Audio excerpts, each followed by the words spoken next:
Mirasee. Start thinking about what your retirement plan would be now, wherever you are, whatever stage you're at. Start thinking about it now and start setting some goals for yourself. What does retirement even look like? What could it look like for you? What would you want it to look like? Welcome to Just Between Coaches. In today's episode, we're tackling a burning question that many coaches want to be answered. How in the world can you retire without shutting down your beloved business? Is it an endless grind until you finally say farewell to your coaching business? I'm your host, Melinda Cohan, and I run a business called The Coaches Console, and we're proud to have helped tens of thousands of coaches create profitable and thriving businesses. This is a podcast where we answer burning questions that newer coaches would love to ask a more experienced coach. So how do you gracefully step back from the front lines without closing the doors of your business? Is it possible to find a balance between work and retirement in the coaching realm?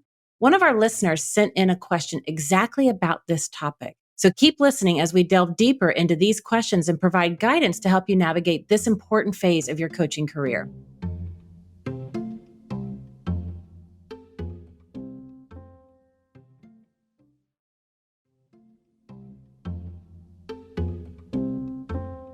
Today, I've invited Ari Iny to the show to explore this topic with me. Ari is the head of strategy in Mirasee's ACES Business Acceleration Program. He's also co-hosting another Mirasee show, Blowing Up. Welcome back, Ari. Thank you so much for having me back. I'm really excited to have you on the show again. And, the last time we discussed what makes a great coach, but for those of our listeners who don't know you, can you just share a little bit of your background? Absolutely. So I have been a business coach and consultant for the past 6 years through Mirasee's ACES Acceleration Program. And in that capacity, I've worked with over 100 entrepreneurs now building their different businesses. And many of those entrepreneurs were coaches. So I've helped them start from scratch all the way up to getting their business to a place where they're able to take more time to themselves and actually be able to run a successful business while enjoying the fruits of their labor. Now, as I said in the introduction, we received a question from one of our listeners. And the question is from actually a Coaches Console member. Her name is Regina Fassold. It's short and clear, and she wrote this. Hi, Melinda. I have a really big question. How do I retire without closing the business? Do I just work until I can afford to close shop for good? How do other coaches handle that? Thanks, Regina. Regina, thank you so much for your question. And Ari, let's dive in. So Regina wants to know how to retire without necessarily closing their coaching business. What are some alternative approaches that coaches could take instead of just working endlessly until they can afford to shut down their operations? That's a really great question and a really important one. I think it's one of those things that every single coach should be thinking about, no matter where they are in their coaching career and how big their practice is. It's never too soon to start thinking about this because I think the core component of it is diversifying income. If all you're doing is working with coachees one-on-one and your time is always going to be directly connected to how much money you're making, it's always dollars per hour, then yeah, to a certain extent, you will just need to work until you're ready. You have a big enough nest egg, you're able to close shop, and then you're done. But if you're able to bring in additional income streams while you are still coaching, while you're still doing this thing that you really love doing, you're able to open up the opportunity for yourself to take a step back from the coaching elements of it, the more time-consuming elements of your business when you're ready, while still keeping some income coming in.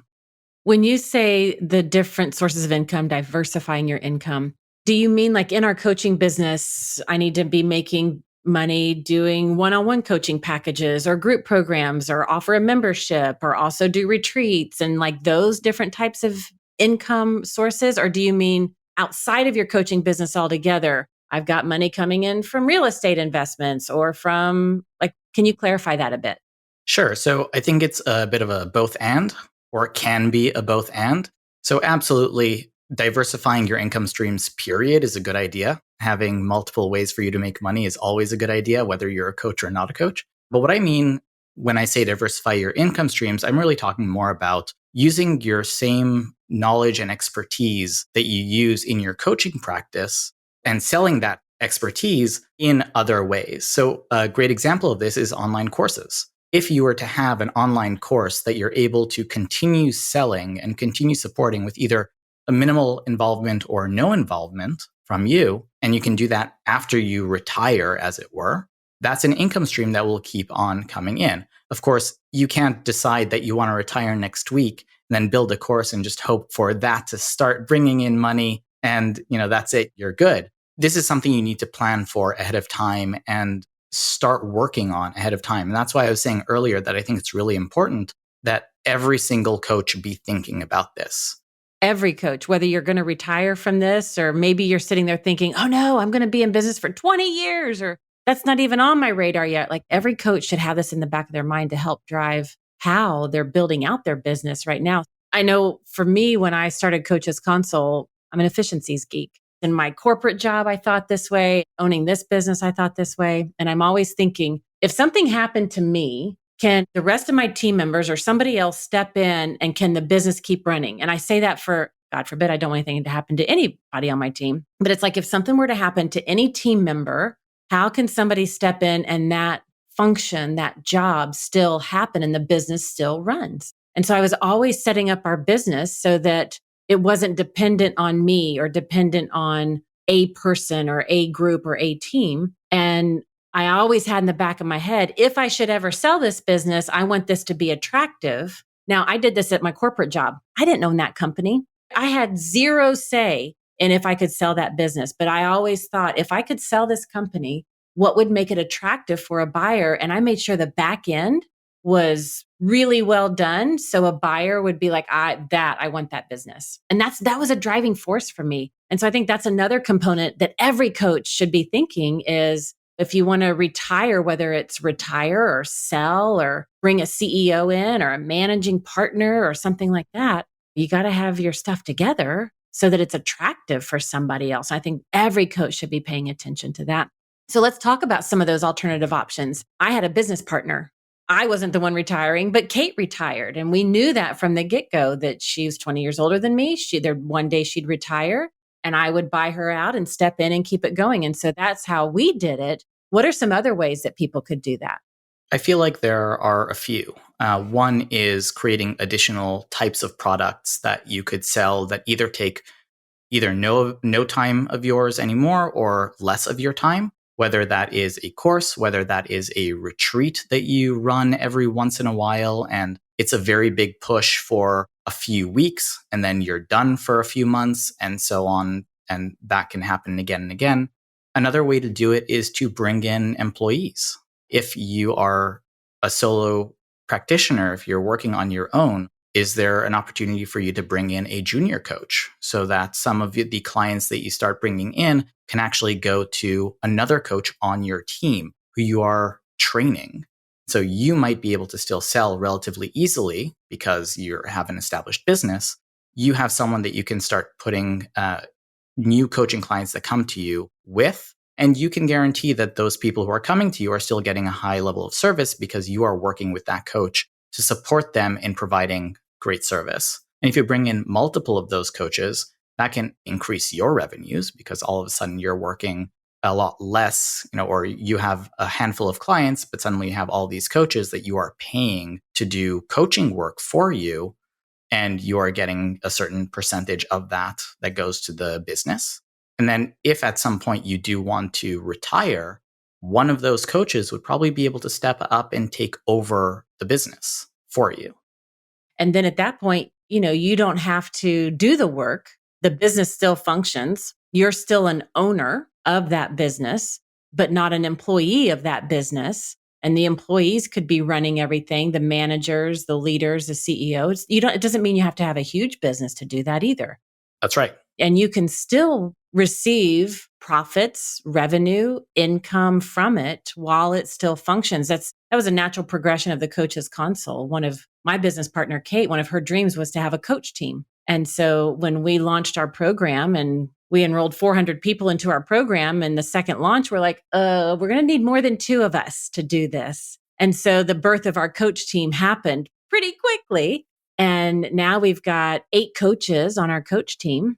I don't do one-on-one coaching anymore. I did for a while, but only for those year-long high ticket clients because I want to do other things. But when you bring on a team or other people, your business can still happen. You still can have the benefit of it. And then you can choose what are the exact elements that you do want to be involved in or not. Another option is to sell it. We were talking about that, mentioning that earlier. The question that Regina had was, how do I retire without closing the business? A lot of people have the myth that, well, I have to have a really big business and a really big list and a lot of revenue and big profit to sell. And that might be the case, but it doesn't have to be the case. It has to be more than a hobby, right?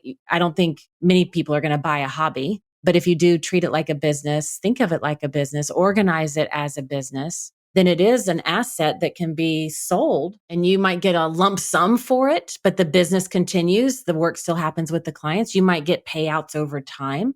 A lot of options for that. Anything else come up for you, Ari?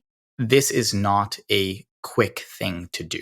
So if you know that you want to retire, that you intend to work on this business for the foreseeable future, this is your career, this is what you are doing, start thinking about what your retirement plan would be now, wherever you are, whatever stage you're at. Start thinking about it now and start setting some goals for yourself. What does retirement even look like? What could it look like for you? What would you want it to look like? So that you're not coming up 2 years before retirement and suddenly scrambling to put everything into place and hoping for the best as far as, will you be able to get to a point where you are able to achieve the goals that you have? You are able to get to the level of revenue that you need, or have a big enough nest egg, or whatever it is.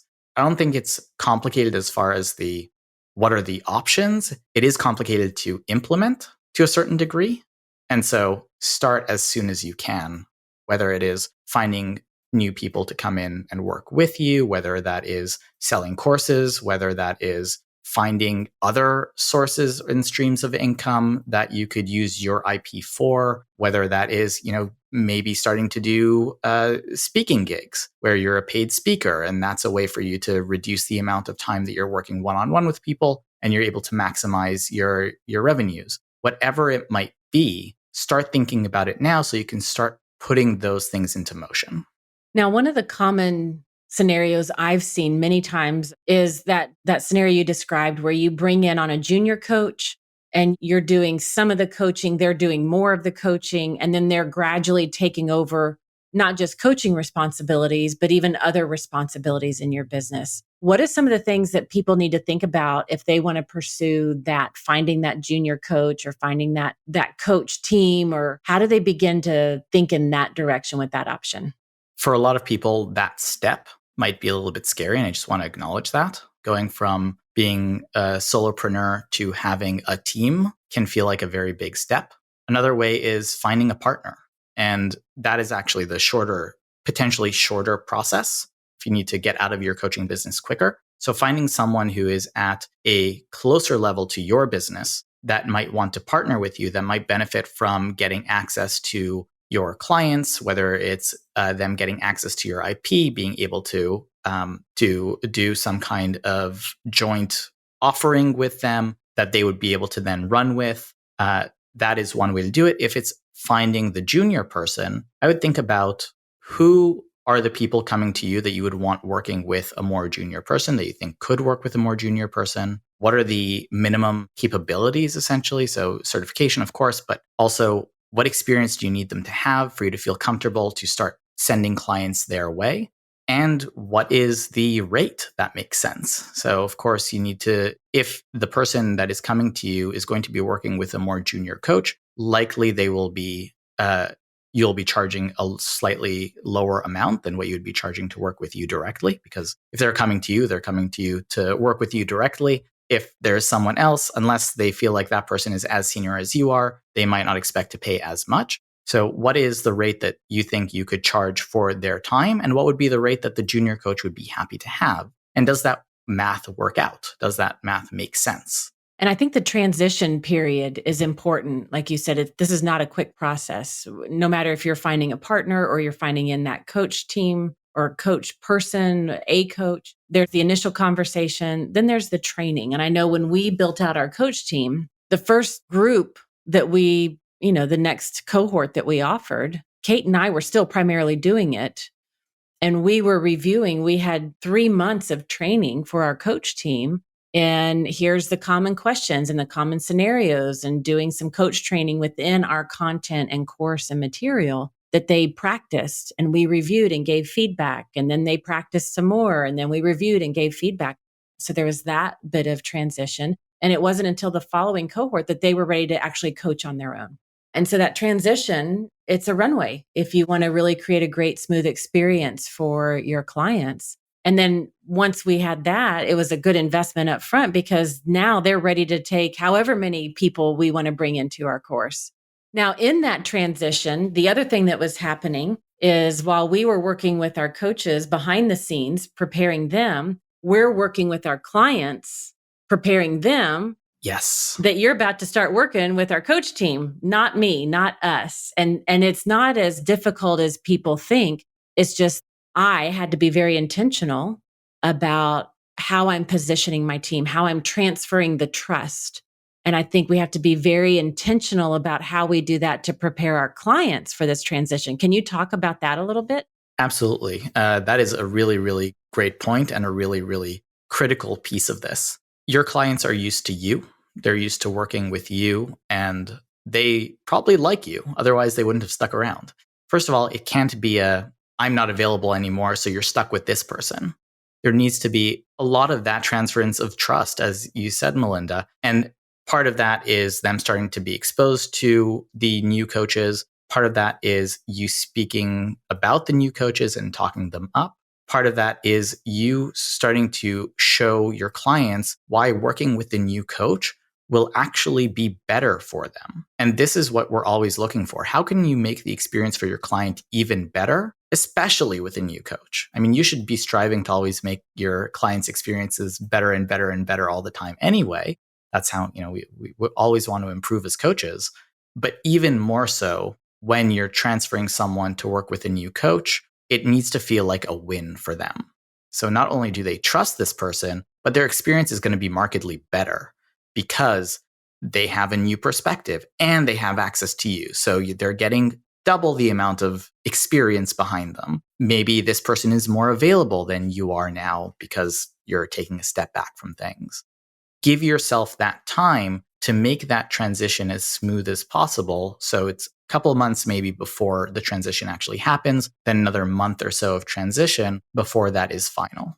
So part of that is absolutely being in touch with the coach a lot, having some touch points with the client. You don't want to be stepping on the new coach's toes, but be there to support the new coach and to hear feedback from the client. But are there obligations that we need to be thinking about or addressing before we either step back from our business or hand our business off or bring somebody else on while keeping it operational? What do we need to pay attention to?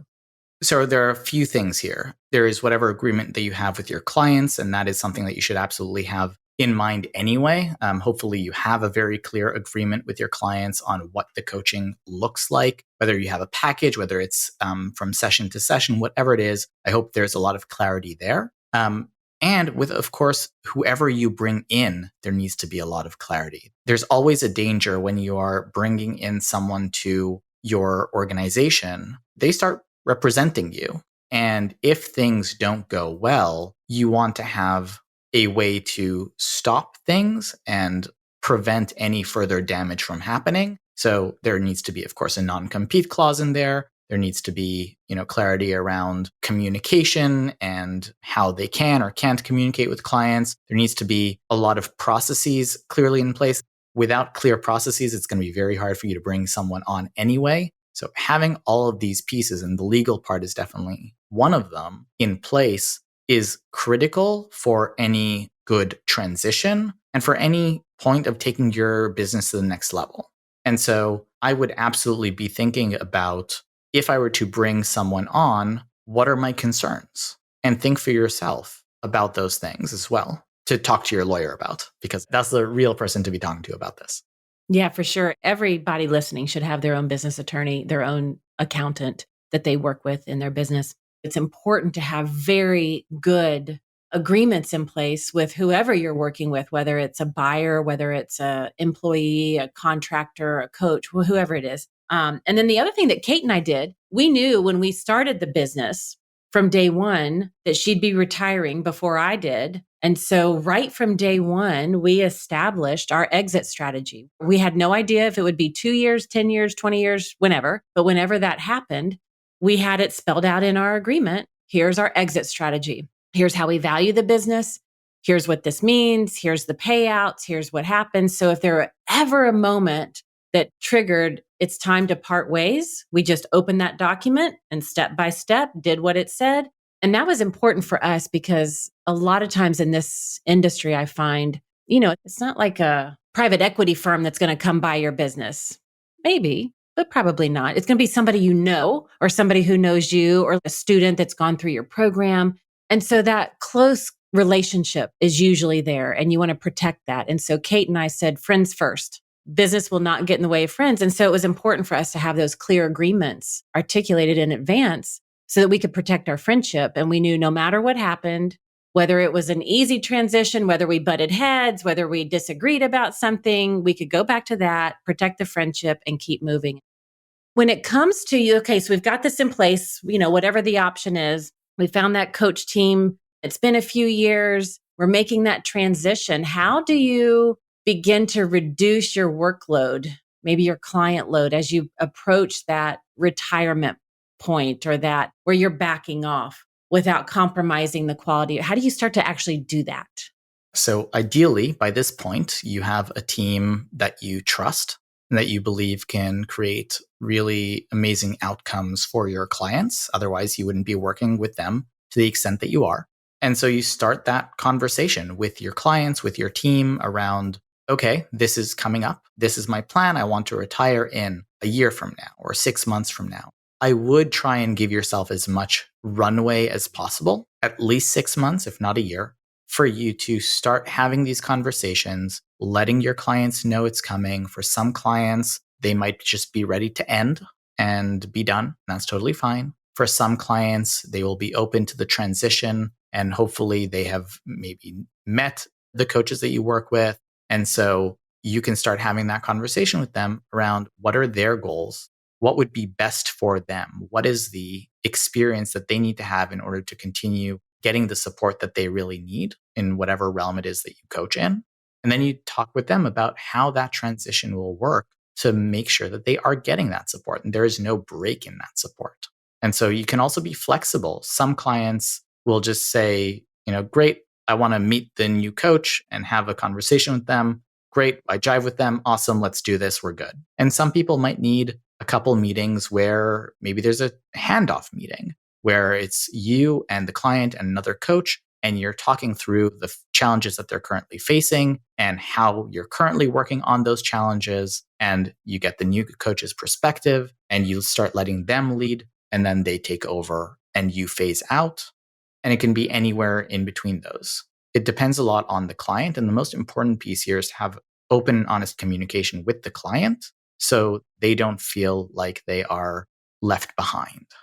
Yeah. So transparency is a big thing, and just that clear communication. So I want to summarize some of the things that we've talked about today. We talked about some alternative approaches to how to retire without shutting the doors, that question that Regina wrote in with. And we covered, maybe you find a buyer, or you create additional income, you partner with somebody, you bring on a manager or CEO, you bring on a junior coach or employees. And we talked about different ways that you could do that. And you said something really important. Every coach should be thinking about this, whether you want to retire and close your doors or you're going to be doing this for the next 20 years. It's a mindset to get in to really help you think as a business. You talked about diversifying your business income and just diversifying your income, using your expertise in other ways so that if you do sell your coaching, you can still have income coming in if that's necessary for you. And then to think, how can I sell this asset? To think in that way helps force you to think of it like a business. You told us it's not a quick thing to do this, to start now and think about what are your goals, whether it's a year or 3 years or 5 or 25 years from now. We kind of dove into bringing on that junior coach or a coach team to take over the responsibilities. And you kind of gave us some of those initial steps to take and the transition. I think that was the biggest takeaway for me is the transition is vital and it is not a quick thing. We have to train our coaches. If we're bringing in a coach or multiple coaches or whoever we're bringing on the team, we've got to train them and we have to train our clients. And it has to feel like a win for the clients. That's the most important thing is thinking about their perspective so that it feels like a win for them.